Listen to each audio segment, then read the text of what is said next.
सबसे पहले तो जी मैं सभी मीडिया हमारे साथियों का बहुत बहुत शुक्रिया करना चाहता हूं कि बड़े शॉर्ट नोटिस पे आप लोग यहां पर पहुंचे हैं। और जो हमारे कश्मीर के हालात पिछले कुछ दिनों में रहे हैं उसके लिए भी मैं सारी आवाम को भी मुबारकबाद देना चाहता हूं। जिस तरीके से उन्होंने इस सिचुएशन को हैंडल किया, भले ही हालात थोड़े टफ थे, कुछ परेशानियां हमें देखने को मिली, झेलम के लेवल्स कुछ ऐसे अलार्मिंग लेवल्स तक बढ़ चुके थे, चाहे वो संगम हो चाहे रामुंशी बाग हो, जिसे हमारी सारी टीम्स मॉनिटर कर रही थी, डीसीज मॉनिटर कर रहे थे, इरिगेशन एंड फ्लड कंट्रोल की पूरी टीम उसको देख रही थी और मेट्रोलॉजिकल डिपार्टमेंट से भी हमें लगातार फोरकास्ट आ रहे थे। लेकिन जो बीते कुछ दिनों में हमने समस्या को देखा तो और आवाम ने उसका बड़ी डट करके सामना किया है और आगे भी हमें इसी तरीके से अलर्ट रहने की ज़रूरत है। और मैं यही अपील एडमिनिस्ट्रेशन की तरफ से सभी लोगों को करना चाहूँगा, जैसे साउथ कश्मीर ने इस सिचुएशन को हैंडल किया है, खुदा ना खास्ता आगे भी, क्योंकि अगले 15-20 दिन बड़े इंपॉर्टेंट रहेंगे हमारे लिए। हमारे वेदर फोरकास्ट लगातार आते रहेंगे, सभी ग्रुप्स के जरिए आपके साथ शेयर भी होते हैं, लोगों तक भी पहुंचते हैं, पर कई बार हम उसके ऊपर नजरअंदाजी उसके कर देते हैं और बड़े ध्यान से उसको नहीं देखते हैं। तो जो हमारी वेदर एडवाइजरीज हैं, जो अलर्ट्स हैं, उन सभी को हमें देखने की बहुत ज़रूरत है और उनको फॉलो करने की ज़रूरत है।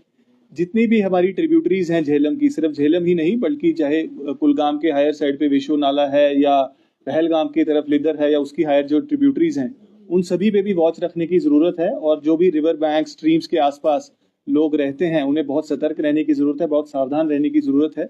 और अगले आने वाले दिनों में भी हमारी district disaster management teams ground पर रहेंगी, जिसके अंदर मजिस्ट्रेट साहिबान होंगे, पुलिस के ऑफिसरान होंगे, एसडीआरएफ की टीम होगी और इरिगेशन एंड फ्लड कंट्रोल की टीम तो होगी ही। तो ये भी जो इंटर डिपार्टमेंटल हमारी टीम्स कॉन्स्टिट्यूट हुई हैं, ये 24 घंटे राउंड द क्लॉक काम करती रहेंगी। और हमारे इसी तरीके से जो डिस्ट्रिक्ट के इमरजेंसी कंट्रोल रूम नंबर्स हैं या यूटी लेवल जो इमरजेंसी ऑपरेशन सेंटर जो हरिनिवास श्रीनगर से काम करता है, उनके नंबर्स भी सभी को वाइड स्प्रेड सर्कुलेट कर दिए गए हैं। और मैं आपसे भी अपील ये करूंगा कि सभी जगह पे, सभी इलाकों में, सभी गाँव में, दूर दराज के इलाकों में भी लोगों तक ये नंबर्स पहुंचे, ताकि उनको कभी किसी तरीके की जरूरत हो, कुछ मुश्किलात हो, तो वो हमें रीच आउट कर सके, ताकि हम भी उनकी समस्याओं को एड्रेस कर सकें। फिलहाल ये एक शॉर्ट टर्म अरेंजमेंट रहेगा अगले 15-20 एक महीने के लिए, जब तक जो है हालात या मानसून का जो सिस्टम है वो इम्प्रूव नहीं हो जाता है और रिसीड नहीं कर जाते हैं जो मानसून शावर्स हैं।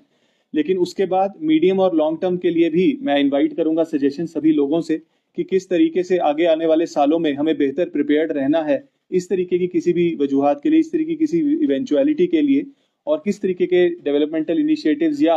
कोई रेगुलेटरी नॉर्म्स जिनको हमें फॉलो करने की जरूरत है, अगर कहीं कोई नजरअंदाजी हुई है, उसके ऊपर हम कैसे काम कर सकते हैं और कैसे लॉन्ग टर्म मेजर्स लिए जा सकते हैं। और इसके लिए ऊपर से भी डायरेक्शंस यही हैं कि हम लॉन्ग टर्म सोल्यूशंस के ऊपर भी साथ साथ काम करते रहें। बहरहाल अभी के लिए जो है हालात बिल्कुल नॉर्मल हैं। वाटर लेवल्स रामुंशी बाग में भी रिसीड कर गए हैं और संगम का भी जो लेवल्स हैं वो काफी कम हो गए हैं। और आगे आने वाले 1-2 दिनों में भी जो वेदर एडवाइजरी है वो यही है कि हालात इसी तरीके से रहेंगे। पर आगे अगर कुछ भी इस तरीके की बारिश की प्रिडिक्शंस आती हैं तो हमारी टीम्स फिर से राउंड द क्लॉक उसी तरीके से काम करेंगी। और लोगों का जो हमें पहले साथ मिलता रहा है, मैं उम्मीद करूंगा कि उसी तरीके की कोऑपरेशन हमें लोगों से आगे भी मिलती रहेगी।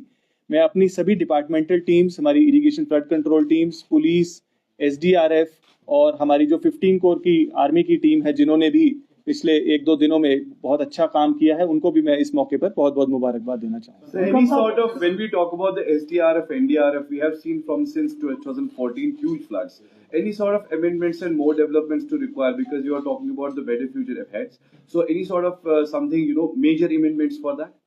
देखिए, we have always been modifying and improving upon our resource measures and our response systems. So the SDRF has augmented its resources, be it in terms of the number of manpower, people on the ground, or be it the number of boats that they have. The visuals that were floating around yesterday from Srinagar city, they were from the SDRF team's boat, the SDRF team members as well as their boats, right, which were deployed in the low-lying areas to take people to safety. And in future also measures would be put in place to even augment the numbers further. Similarly, the Irrigation and Flood Control Department has also done a commendable work in the restoration of some vulnerable spots along the Jhelam's embankments. So as of now also there are around 150 vulnerable spots as we see, but most of them, they lived up to the expectations of the department and as there was no breach on either of the embankments of Jhelum. right across the past 48 to 72 hours. So I would like to appreciate the department as well as the police and the SDRF teams that they have been able to learn from the challenges that we have faced over the past decade and will continue to do so in future. एक चीज जो note किया गया वो river embankment की आपने बात की तो काफी उनको नुकसान पहुंचा है इलीगल सैंड या सॉइल एक्सट्रैक्शन की वजह से, खास तौर पर अवंतीपुरा एरिया में और जो लिदर एरिया है, तो जिसकी वजह से अगर बारिश मजीद हो जाती तो वो रिवर कोर्स अपना चेंज कर सकता था। तो इसके लिए क्या इकदाम उठाएंगे, क्योंकि अनकंट्रोल्ड जो एक्सकवेशन है, इलीगल सैंड एक्सट्रैक्शन है, देखिए, आपने बड़ा सही मुद्दा उठाया, क्योंकि एम्बैंकमेंट्स को प्रोटेक्शन ही हमारा सबसे बड़ी सेफ्टी है इसकी तरीके की किसी भी अगर इवेंचुअलिटी आगे आती है।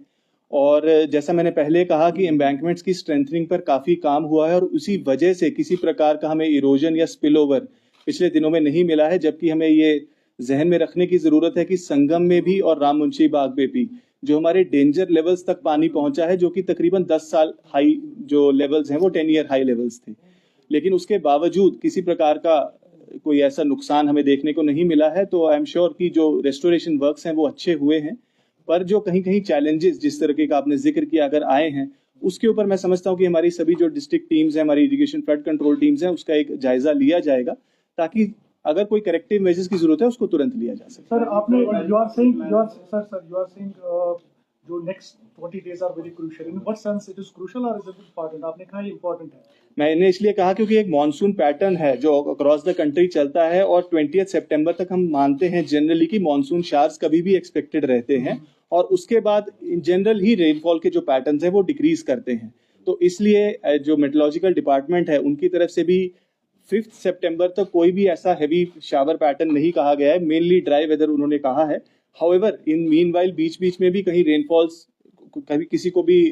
ऐसा नहीं कहा जा सकता है बिल्कुल बारिश नहीं होगी, इसलिए कॉशियस रहने की अगले कुछ दिनों के लिए जरूरत है और अलर्ट पे रहने की हमें जरूरत है। आफ्टर 2014 फ्लड्स जो है उसके बाद हमने कुछ नहीं सीखा है, क्योंकि हमने कहीं एक वादे किए थे जिसमें जो अर्ली डेवलपिंग जो सिग्नल्स थे, यानी कि उसमें बताया जाता है कि अर्ली वार्निंग सिस्टम जो थे वो बनाने थे और साथ में ही जो फ्लड प्लेन जोनिंग थी वो बनाने थे और फ्लड शेल्टर्स बनाने थे, लेकिन उस पर कोई भी काम बाद में नहीं हुआ। देखिए, फ्लड कंट्रोल डिपार्टमेंट की तरफ से जो अर्ली वार्निंग सिस्टम कह रहे हैं, integrated operational forecasting system IOFS live है। उसी IOFS के जरिए ही हमारी जो टीम्स हैं फ्लड कंट्रोल की हमें बता पा रही थी, प्रिडिक्ट कर पा रही थी और डाउन द लाइन भी वो इन्फॉर्मेशन कन्वे कर पा रही थी। उसी के साथ एक इंटीग्रेटेड डिसीजन सपोर्ट सिस्टम है DSS जिसको कहते हैं, जो आगे फर्दर डिस्ट्रिक्ट्स में जितनी भी मैन पावर है उसके ऊपर मैप्ड है और उनको SMS alerts time to time पहुंच रहे थे मेट्रोलॉजिकल डिपार्टमेंट के भी और IOFS सिस्टम के जरिए भी कि किस प्रकार के वेदर पैटर्न्स आगे रहेंगे, और उसी को देखते हुए ही जो हमारी सारी मॉनिटरिंग टीम्स है वो काम कर रही थी। हाउएवर हमेशा ही इंप्रूवमेंट्स का स्कोप रहता है, भले हमने चीजें डेवलप की हैं बट और बेहतर इनको कैसे बनाया जा सके उसके ऊपर हम काम कर रहे हैं। अनंतनाग में अभी सिचुएशन कैसी है और जो मोबाइल कनेक्टिविटी कब फुली रिस्टोर हो, क्योंकि अभी भी इवेंट हो रहा है? देखिए, ऐसा है कि जहां तक मोबाइल कनेक्टिविटी का ताल्लुक है, हम सब देख रहे हैं कि जम्मू में काफी एक्सटेंसिव डैमेज इस वेदर पैटर्न की वजह से हुआ है और हमारा जो लिंक है वो सारा जम्मू के जरिए रहता है, और चाहे वो BSNL हो चाहे वो एयरटेल हो, उनकी teams round the clock war footing पे कल से परसों से काम कर रही है मैं कहूंगा। और ऑनरेबल LG साहब ने भी, ऑनरेबल CM ने भी, दोनों ने रिव्यूज इस चीज का लिया है। और अभी भी जो अभी मेरी बात जो हुई है BSNL इंचार्ज से भी और एयरटेल की टीम से भी, अभी भी रेस्टोरेशन काम चल रहा है और हमें उम्मीद है कि अगले कुछ घंटों में जो है रेस्टोरेशन टेलीकॉम